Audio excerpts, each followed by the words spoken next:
চাকসু নির্বাচনের তফসিল অনুযায়ী আজ মনোনয়নপত্র প্রত্যাহারের শেষ দিন। চাকসু ভবনে নির্বাচন কমিশনের অস্থায়ী কার্যালয়ে সকাল 9:30 থেকে শুরু হয় কার্যক্রম। বান্ডেল থাকলে প্রতি সেনমানিতে টাকা বাঁচবে। বিকাশ সেনমানি বান্ডেল কিনে জিতুন প্রতি লেনদেনে।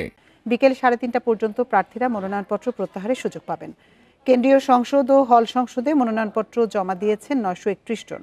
এর মধ্যে কেন্দ্রীয় সংসদের 26টি পদের বিপরীতে জমা দিয়েছেন 429 জন। এর মধ্যে কেন্দ্রীয় সংসদে ভিপি পদে 23 জন ও জিএস পদে 21 জন সহ প্রাথমিকভাবে বৈধ প্রার্থীর সংখ্যা 410 জন। যাচাই বাছাই শেষে নানা ত্রুটি বিচ্যুতির কারণে সোমবার 19 জনের মনোনয়নপত্র স্থগিত রাখে নির্বাচন কমিশন। আগামী 25 সেপ্টেম্বর চূড়ান্ত প্রার্থী তালিকা ঘোষণা করা হবে। এ নিয়ে বিস্তারিত জানাতে চট্টগ্রাম থেকে আমাদের সাথে যোগ দিচ্ছেন সহকর্মী আব্দুল্লাহ রাকিব। আব্দুল্লাহ রাকিব, চাকসু নির্বাচনের আজকে তো মনোনয়নপত্র প্রত্যাহারের শেষ দিন ছিল। কতজন মনোনয়নপত্র প্রত্যাহার করেছেন এবং ক্যাম্পাসের সার্বিক পরিস্থিতি কেমন দেখছেন? আইন শৃঙ্খলা পরিস্থিতি কেমন? শিক্ষার্থীরা কি জানাচ্ছেন? নির্বাচনের যে আমেজ, সে আমেজ ইতিমধ্যে শুরু হয়ে গেছে। শিক্ষার্থীরা এবং প্রার্থীরা একটি মেলবন্ধন তৈরি হয়েছে ইতিমধ্যেই। যারা প্রার্থিতা নিয়েছেন তারা আমরা দেখছি বিভিন্ন অনুষদে এবং বিভিন্ন ঝুপড়িগুলোতে, অর্থাৎ শিক্ষার্থীদের যেখানে আসলে সমাবেশ ঘটে সেই জায়গাগুলোতে যাচ্ছেন, নিজেদেরকে পরিচিত করাচ্ছেন। তবে এটিকে ভোট প্রচারণা তারা বলছেন না এবং আচরণবিধি লঙ্ঘনও সেটি বলছেন না। আজকে যেহেতু মনোনয়নপত্র প্রত্যাহারের শেষ দিন, আমরা নির্বাচন কমিশনের কার্যালয়ে দেখেছি শিক্ষার্থীদের যারা প্রত্যাহার করতে এসেছেন তাদের সংখ্যা একেবারেই কম।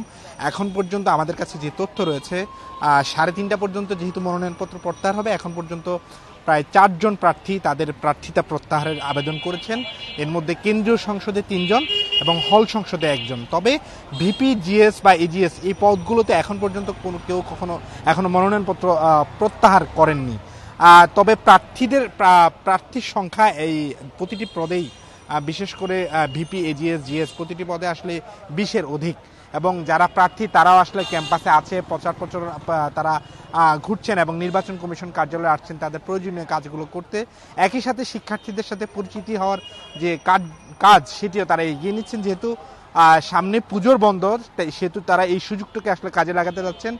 যেহেতু প্রায় 7,500-এর বেশি ভোটার এই নির্বাচনে তাদের ভোটাধিকার প্রয়োগ করবেন, ফলে এত শিক্ষার্থীদের কাছে আসলে এই সামনে কি বন্ধ, সব মিলিয়ে আসলে তাদের প্রচারণার সুযোগ কম। ফলে তারা এখন যেহেতু এখনো চূড়ান্ত প্রার্থী তালিকা প্রকাশ হয়নি, ফলে তারা তাদেরকে নিজেদেরকে পরিচয় হয়ে নিচ্ছেন ভোটারদের সাথে এবং তারা আসলে কিভাবে কাজ করবেন সে ব্যাপারগুলো বলছেন। তবে কেউ আনুষ্ঠানিকভাবে ভোট চাইছেন না এখন পর্যন্ত।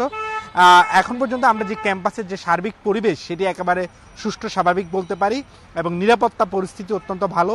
নির্বাচন কমিশন গতকাল প্রার্থীদের সাথে কথা বলেছেন, ভোটারদের সাথে কথা বলেছেন। সব মিলিয়ে ভোটের একটি চমৎকার পরিবেশ বিরাজ করছে চট্টগ্রাম বিশ্ববিদ্যালয়ে এবং আগামী 25 সেপ্টেম্বর যে চূড়ান্ত প্রার্থী তালিকা, এরপরে মূলত আসলে মূল প্রচারণা শুরু হবে।